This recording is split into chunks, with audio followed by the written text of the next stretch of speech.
乔涵再补上一句，问道：“你们是不是只能去追求？你奶奶给你们选好的人，换一个就不行？”战浩宇嗯着，只能是我奶奶选好的人。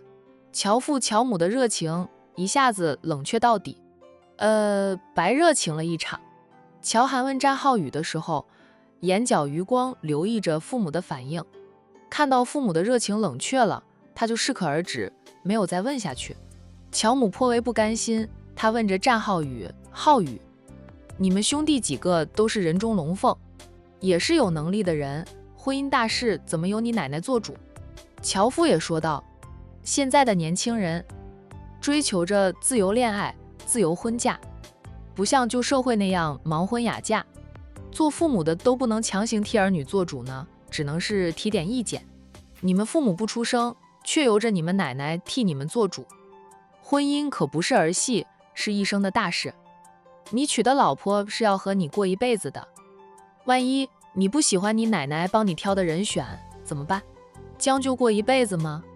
战浩宇夹了一筷子的菜吃过后，对乔涵说道：“乔总，这道菜烧得不错，很好吃，你尝尝。”乔涵只是看了一眼那盘菜，就继续优雅地吃着他的饭。他淡淡的道：“我家厨师都是5星级酒店请回来的，每一道菜都能做到色香味俱全。那战总觉得好吃，多吃点也是对我家厨师的肯定啊。”战浩宇管着战氏集团的餐饮业，什么好吃的没有吃过，能被他夸赞说好吃，对于乔家厨师来说，如同得到了大奖一样高兴的。战浩宇再次夹了一筷子的菜吃完了，才回答着乔父的问题。他说道：“乔叔，我们打小就跟奶奶亲近，奶奶对我们兄弟几个的性情特别了解，知道什么样的女孩子适合我们，由奶奶帮我们挑个妻子人选，必是适合我们的。我们也相信奶奶不会害我们。我们兄弟几个都没有喜欢的人，奶奶给我们一个目标，我们去尝试一下，1年的时间也能处出感情了。若是当真处不出感情来，再向奶奶说明白也不迟。我奶奶能理解，不会逼着我们娶自己始终无法爱上的女人为妻的。婚姻是一辈子的大事。就他们不会儿戏啊，奶奶更不会儿戏。你刚才不是说了吗？你奶奶给你们1年的时间，1年内不能让你奶奶满意，就要被逐出悠悠山庄。”乔母似乎又看到了点希望，不过还是要问清问楚才行。是呀，不过目前来说，我2个哥哥都不用1年就举白旗投降了，也就是他的妻子人选是乔涵。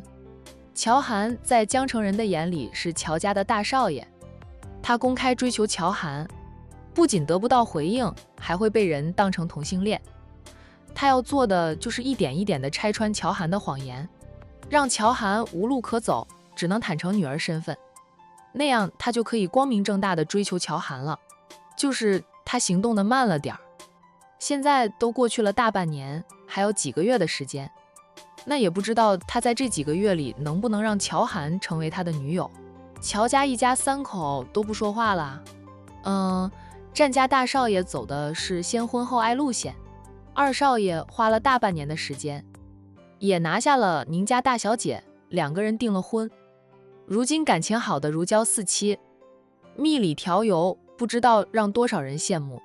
宁云初比海童更遭人嫉妒，因为他是个瞎子。战义臣在战家属于2房的长子，各方面亦是非常优秀的，不知道多少贵太太盯稳了他，想让他成为自己的女婿。结果战二少爷与众不同，竟然喜欢了宁云初这个盲人。乔父乔母觉得战浩宇早晚会成为别人家的女婿，与他们乔家无关的了。对战浩宇的态度表面上不变，实际上少了一点亲近的热情。战浩宇察觉到了，并不在意，就要让他们失望后又迎来希望，再到惊喜。他敢说乔家人绝对想不到奶奶给他挑的妻子人选就是乔涵。浩宇，你奶奶给你选的是哪家千金？乔母好奇地问道。你说你是逃避长辈的催婚，躲到江城，是不是你奶奶给你挑的人选你不喜欢啊？若是那样的话，等到1年期限到了，哎，说不定他女儿还有点希望。没有了解过，不能说不喜欢啊，但也不能说喜欢。总之，就是别扭得很，我只能躲了。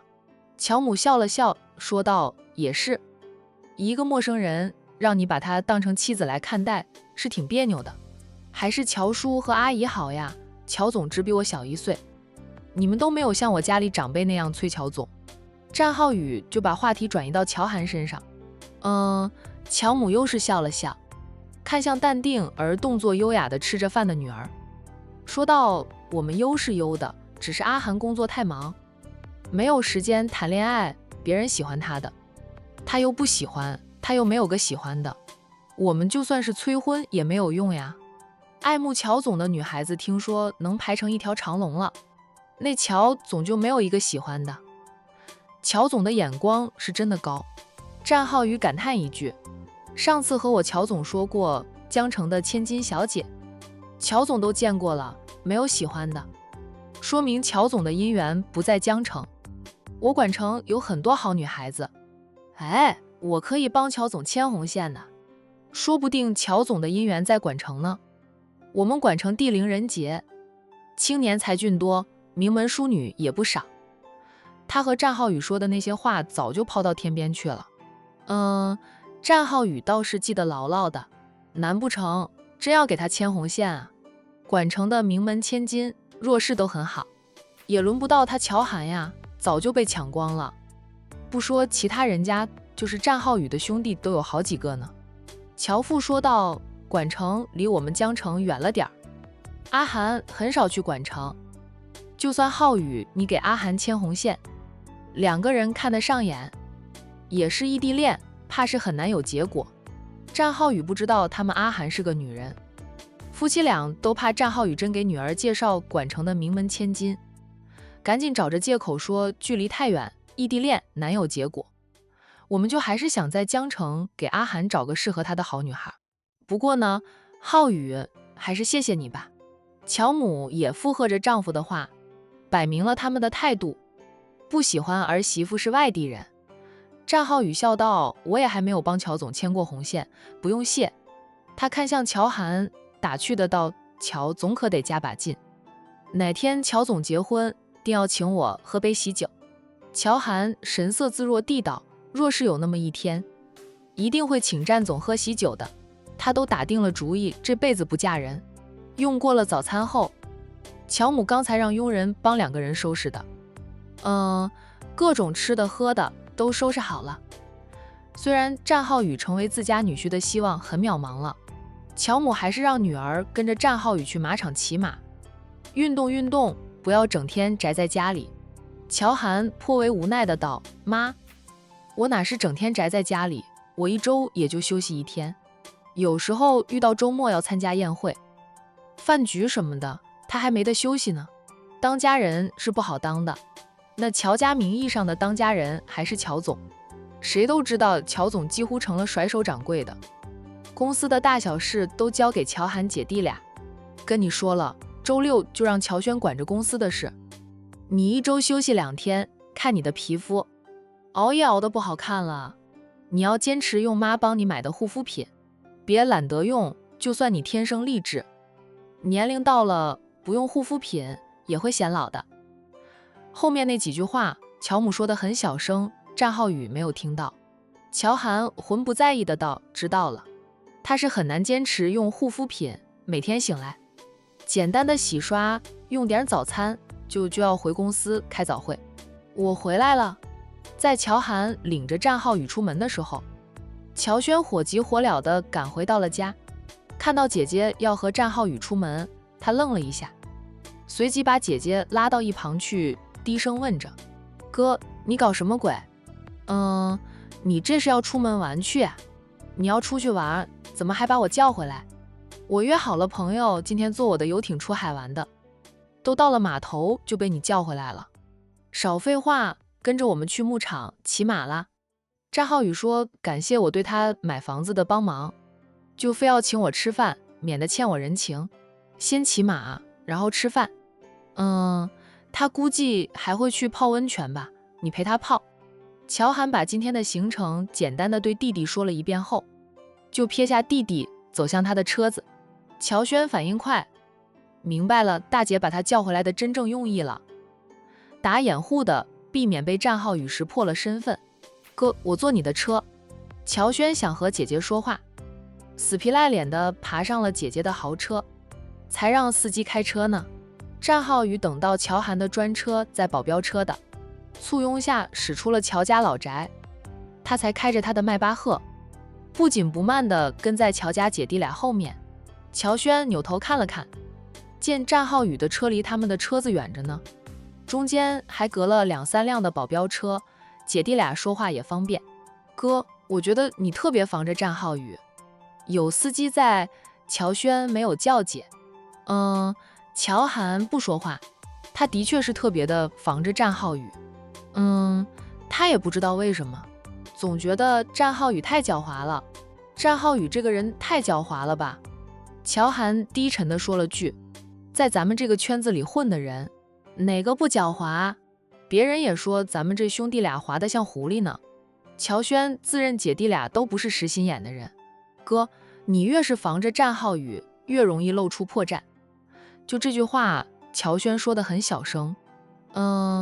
他知道姐姐防着战浩宇什么，无非是害怕被战浩宇知道了他的女儿身份，也不知道战浩宇的那个妻子人选是哪家千金。他们问了这个问题，但战浩宇最后都没有说出来。他的妻子人选是谁？乔轩笑道，不感兴趣地道，管他是谁，反正与我们无关，他是管城的人，战老夫人帮他选定的必是管城的名门千金，就算不是豪门千金，也会是管城人的。战家大少奶奶和未过门的二少奶奶都是管城人。他看着姐姐眼神里的意思呀，姐姐懂的。反正不会是姐姐的，让姐姐不要疑心那么重。平时姐姐不会这样防着一个男人，更不会疑心一个男人。姐姐的表现比男人还像男人。凡是跟姐姐相熟的老总们，都是想姐姐给他们当女婿的，可没有人想过当他们的儿媳妇。乔涵沉默良久后，低沉的道：“我也不知道，可能跟他不对盘吧，看他不惯，就忍不住防着他。”乔轩好笑的道：“战浩宇也没有得罪过哥吧？怎么就跟哥不对盘了？我看他挺好的呀，那张嘴巴太能说了，咱爸妈就很喜欢他，现在就估计不会对他那么热情的了。”乔涵的自救很成功，父母现在大概不会再想着撮合他和战浩宇。为什么？没为什么，我睡一会儿到了呢，你叫醒我吧。乔涵昨晚都还工作到凌晨，大清早的又被战浩宇的电话吵醒，他困得很啊。出门前忘记喝杯咖啡了，不过今天是休息天，不用工作，没精神可以休息，不用再喝咖啡提神。睡吧。乔轩有点心疼姐姐眼底的黑眼圈，有时候他是真的希望姐姐恢复女儿身，可以当个娇滴滴的千金小姐，公司交给他和父亲也不是不可以。不过姐姐撑住的时候，他这个当弟弟的轻松很多，很多时候都可以干自己想干的事情。乔轩又当起那个自私的二少爷了，到了乔家牧场也不过是上午9点多，可见战浩宇出门有多早了。怨不得乔涵对他意见大得很。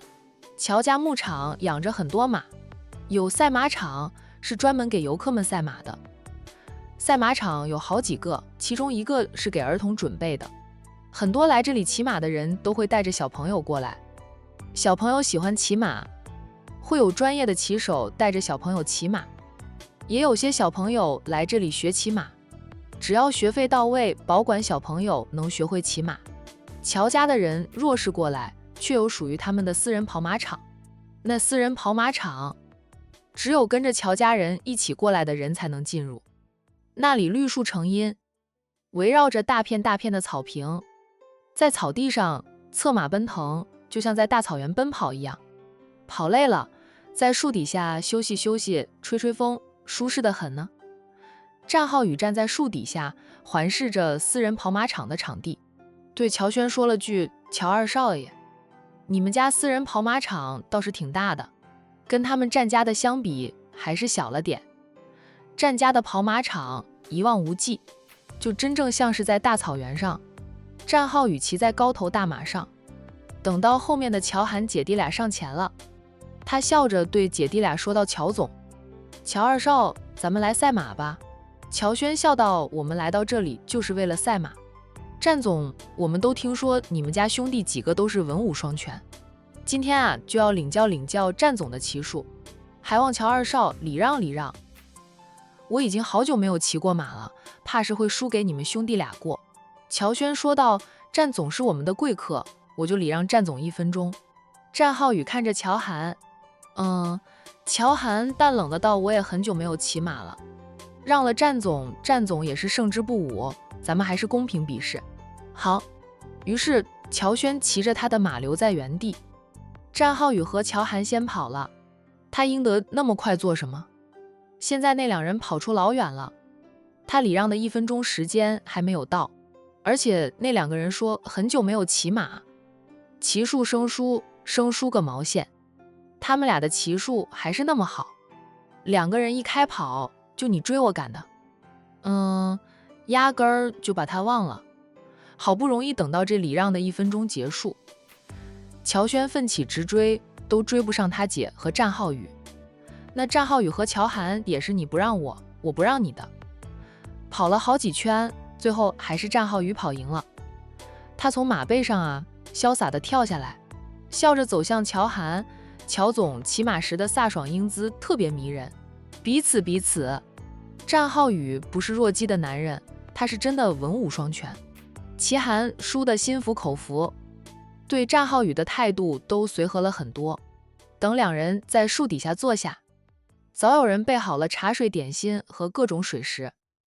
那两个人又坐了好一会儿，乔轩才回到。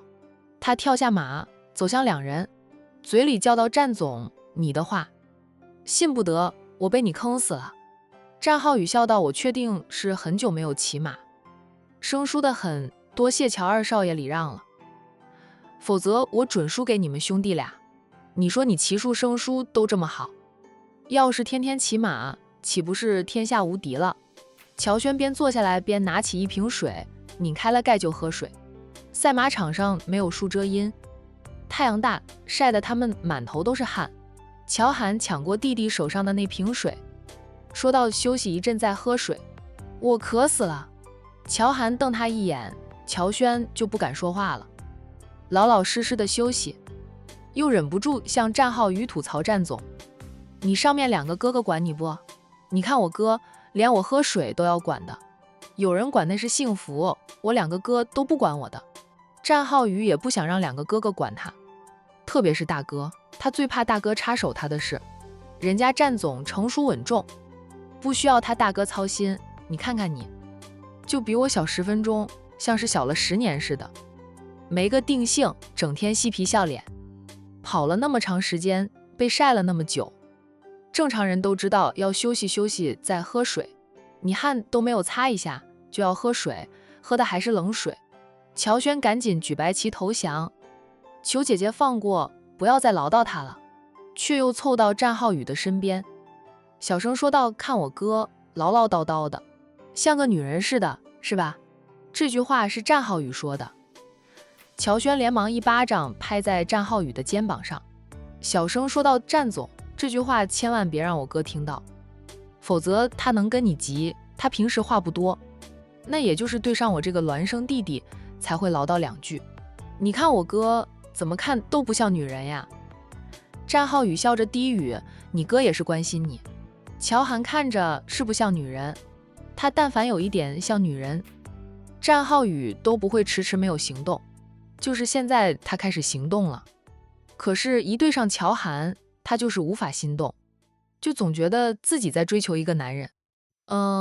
乔涵看过来，两个人的眼神撞上，战浩宇笑笑，乔涵眼神沉了沉，然后别开了视线，眺望着远方，留意到战浩宇老是看着姐姐。乔轩碰了碰战浩宇，打趣着：“战总，你该不会像那些女孩子一样喜欢我哥了吧？”璎珞他的嘴里就被塞进了一块点心。乔涵骂着弟弟，这么多吃的还堵不住你的嘴。战浩宇笑道，乔总，你别怪二少爷话多。说实话的，像乔总这么好看的男人，不要说女孩子了，连我这个大男人看得多了，都怕自己变成弯的了。他打趣着乔涵，乔总，我哪一天弯了，就是你害的，你可得对我负责呀。刚拿起一瓶水，拧开盖喝了一口的乔轩，听到战浩宇这句话，他忍不住就直接喷了出来。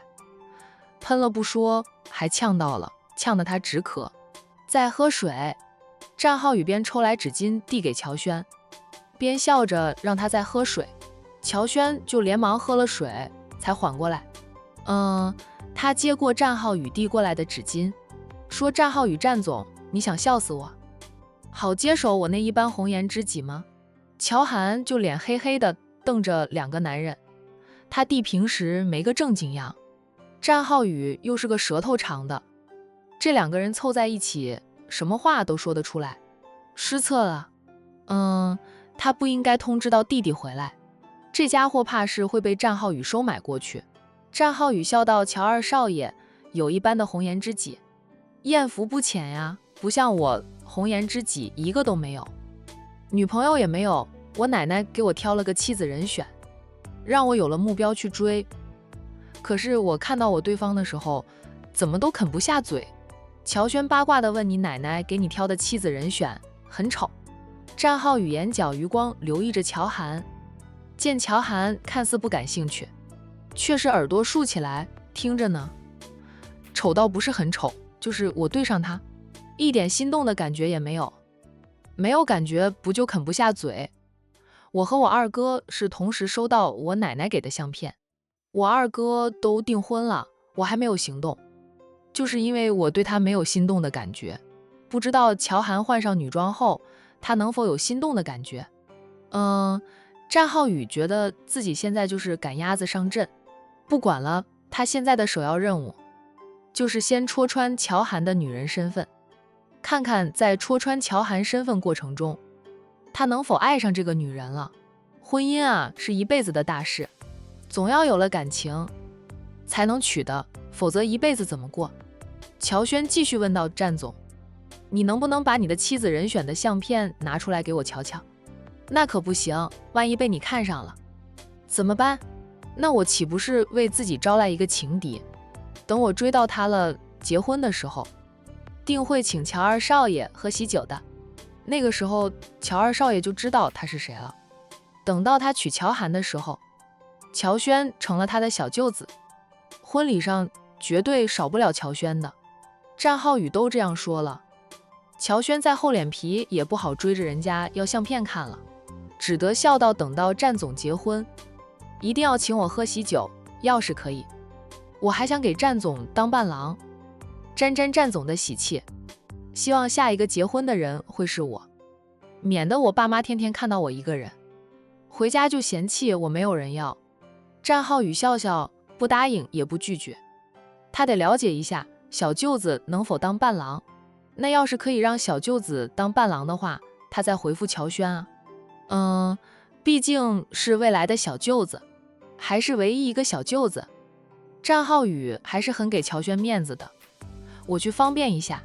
战浩宇水喝多了，等他走后，乔涵嘀咕着狡猾得很，至今都没有透露他的妻子人选是哪家千金。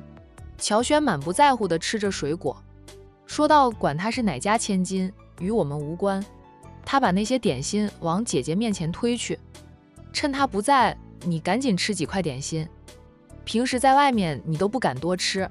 乔涵淡淡的到酒店订好了位，马上就过去吃饭了，还吃点心做什么？就一直不吃也不会惦记着。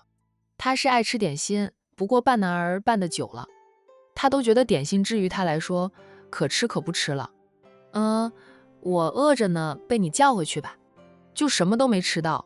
乔轩自己又吃了一块点心，他掏出手机打开朋友圈，看到朋友们发的相片，递给姐姐看。我原本和他们一起出去玩的，现在他们玩得开开心心的，我只能坐在这里晒太阳。当然了，能陪一陪我姐，晒太阳就晒太阳吧。乔涵瞪他在外面别叫姐。乔轩笑着扮了个鬼脸，又惹来姐姐的瞪视。姐弟同岁，但在姐姐面前，他总像个孩子。姐姐太能干了，是他的靠山，是他乘凉的参天大树。有姐姐在，天塌下来他可以当被子盖。不久后，战浩宇回来，一行3人去牧场的酒店吃饭，这是战浩宇说请客的。乔涵特意交代酒店给战浩宇打折。饭后略作休息，战浩宇就缠着乔涵去附近的温泉。被战浩宇缠得烦透的乔涵都想骂娘了，这是有多迫不及待的，让战浩宇识穿他的女儿身呀。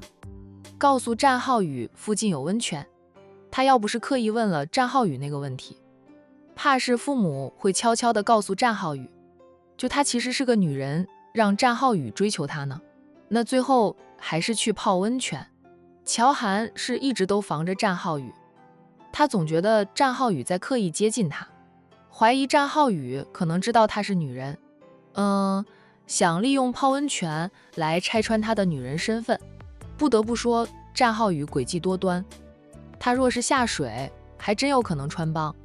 男人泡温泉也就穿条裤衩下水，他身上有假的腹肌，就衣服一脱就会穿帮。干脆他就不下水，管战浩宇怎么想啊？乔总怎么不下水啊？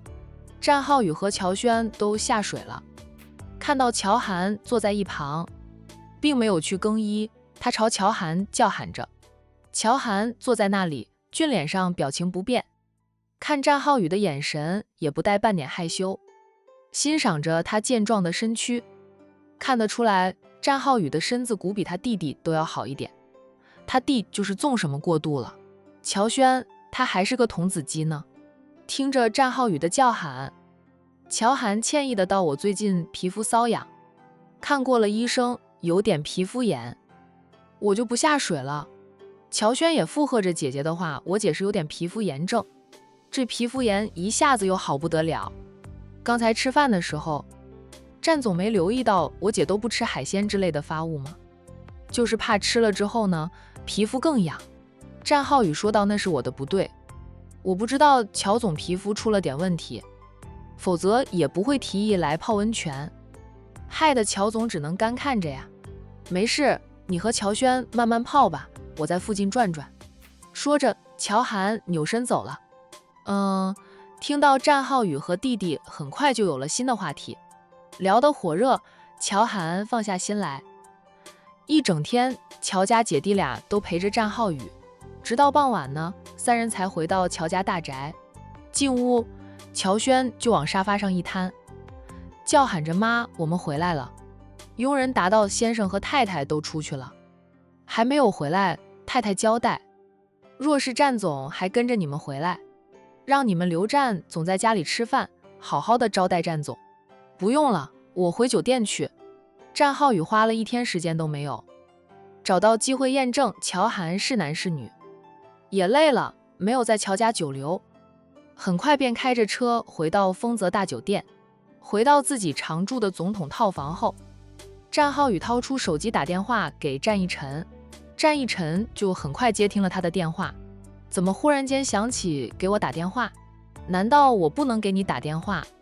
说好了咱们当一对难兄难弟的，你倒好把我撇下，害得我现在着急的不得了，却没有办法。”他这样一说，战逸晨就知道他打电话的目的是什么了。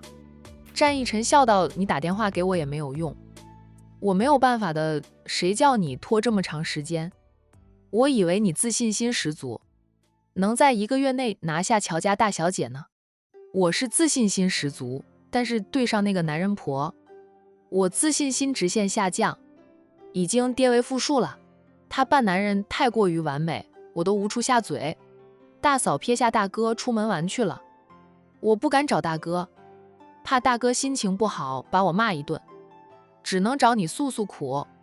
奶奶肯定是跟我过不去，怎么就给我安排了这么一个男人婆呀？我能说会道还有错了，咱们家是做生意的人，谁的嘴巴不会说？大哥平时端着而已，在大嫂面前，他一样能说会道，甜言蜜语，张嘴就来。战逸晨说我都没有，嫌弃我家云初看不见呢。你家那位各方面都很优秀，完美，你就知足吧。要我说呀，你甭管他是男是女，直接追求便是了。战浩宇说道，我要是直接追求他，别人会以为我是同性恋，到时候江城和管城的热搜都让我一个人承包了。闻言，战逸晨哈哈的笑，幸灾乐祸的。一开始奶奶给他安排了宁云初，他还觉得奶奶偏心，给他挑选的妻子人选是个瞎子。就通过与云初的接触，慢慢的喜欢他后，战逸晨就觉得奶奶还是疼他的，他就喜欢云初那种扮猪吃老虎的个性，人人都以为他好欺负时，他一出手就让人跌破眼镜。只要帮云初治好眼睛，战逸晨就觉得自己的未婚妻很完美了。相较于老三的乔涵来说，奶奶还是偏疼他多一些。奶奶给他们安排的妻子人选，让他们追求起来都有点难，而且都不是很完美的。大嫂倒是不残不缺的，但是大嫂的家世背景差了点儿，以后要成为战家的当家太太，需要花很多时间去学习成长。没看到现在大嫂就忙得像头拉磨的驴吗？大哥都抱怨大嫂为了工作的事，就严重忽略了她，让她成了一个怨妇。云初就是眼睛不好使，乔涵足够优秀，但他女扮男装20几年，战浩宇想拿下他还是挺难的。二哥听到战逸晨放肆的笑，战浩宇脸色不好看，忍不住低吼了一声，你能不能等挂了电话再笑呀？让我听到了我心里难受，我就是要笑给你听，你听不到，我笑得再放肆也不爽，谁叫你拖到现在才行动起来，也不看看日历的，都要9月了，离过年还有多远？我家云初都花了我大半年的时间才拿下他，你家那位更不好拿下，活该你着急啊！不行了，我要挂电话笑一会儿。你要是嫌我幸灾乐祸，就找大哥去，要是大哥有更好的办法，你就按大哥说的去做吧。说完，战逸晨挂了电话。战浩宇骂着笑，有什么好笑的？当初我都没有笑过你呢，找大哥就找大哥呗，以为我不敢找呀？大嫂我都敢找呢。战浩宇还真的就给战印打电话。战印此刻呢还在风尘山庄，他就打算明天一早再飞回管城吧。而海童和老太太他们呢，则在风尘山庄多住2天，就带着洋洋回来了。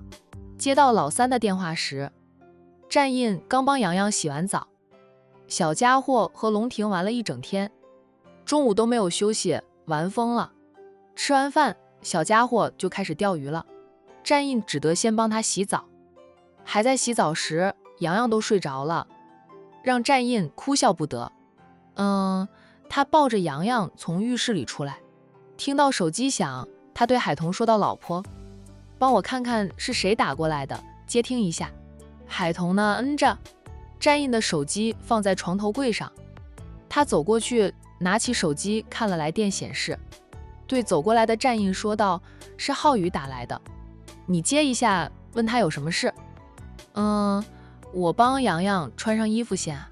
洋洋睡着了，还在洗澡时都睡着了，疯玩了一天，没有午休，不困才怪呢，现在睡，能睡到明天中午才起来。战印把外甥放躺在床上，拿起洋洋的衣服，小心地帮洋洋穿上衣服，就又用毛巾帮洋洋擦了擦头发。小男娃的头发很短，干毛巾擦上几回就干了。然后他抱起洋洋，把洋洋移到了床的另一边，再帮他盖上空调被。浩宇说什么了？伺候完小祖宗，战印凑过来问着。海童没有马上回答他，而是对电话那边的。战浩宇说道：“你管他现在是男是女，反正奶奶不会坑你的，你就按照追妻的正常路线去追呗。”战浩宇，大嫂，你和二哥说的一个样。海童笑，本来这是最直接的方法。你花心思去拆穿乔涵的女儿身份，还不如花心思去攻她的心。她打小就是女扮男装，扮男人都扮了20几年。你以为你花上1、2天就能戳穿她？真那么容易戳穿她？她也扮不了20几年。上次在小军的婚礼上，我看过她的言行举止，举手投足间都和你们男人无异，还有假喉结，说话刻意低沉，根本就找不出破绽。乔氏集团的人天天跟她接触，都发现不了她是女人呢。你要是想着先拆穿她女人的身份，你今年都拆穿不了，奶奶给你们的时间不长了吧？海童觉得战浩宇从一开始就走错了路线。战浩宇一心想着拆穿乔涵的女人身份，然后再追求。乔涵扮男人20几年，除了没有变身之外，他表现的和真的男人没什么两样。战浩宇短时间内是不可能拆穿乔涵的。战浩宇直接追求，我岂不是被人当成同性恋了？那也不知道奶奶当初花了多少时间调查他，确定她是个女人的。海童笑道，奶奶是如来佛，她老人家法力无边，咱们就不要和奶奶比了。说不定奶奶也花了很长时间才证实她是个女人呢。奶奶是今年才把相片给你，但不代表奶奶是今年才帮你们挑人呀。说不定老人家早几年就开始行动了。别人当你是同性恋，你知道自己的事，不是真的同性恋，嘴巴长在别人的身上，管别人怎么说。海童建议的道，你就按你二哥说的去做，直接追求乔大小姐。说不定别人说你是同性恋，闹得沸沸扬扬时，他压力大，你反而可以抓住机会拆穿他的女人身份。战印在一旁说道，就算你带一个男人回来，那我们也认了。战浩宇，打扰大哥大嫂了。咦，大哥在大嫂身边，他后知后觉啊。战印从妻子手里拿回手机，说着，弟弟，你怕是连打电话给谁都不知道了吧？跟你大嫂说了这么长时间都没有反应过来。嘿嘿，我是没有反应过来。大哥，你怎么知道大嫂在哪里啊？我和你大嫂是夫妻，有心灵感应，我只要用心感应，就算你大嫂飞到天涯海角，我也能找到她。战浩宇在心里腹诽，哎，大哥就吹吧。大哥，那我不打扰你和大嫂度假了。说完，战浩宇赶紧挂电话，免得又被喂一嘴狗粮。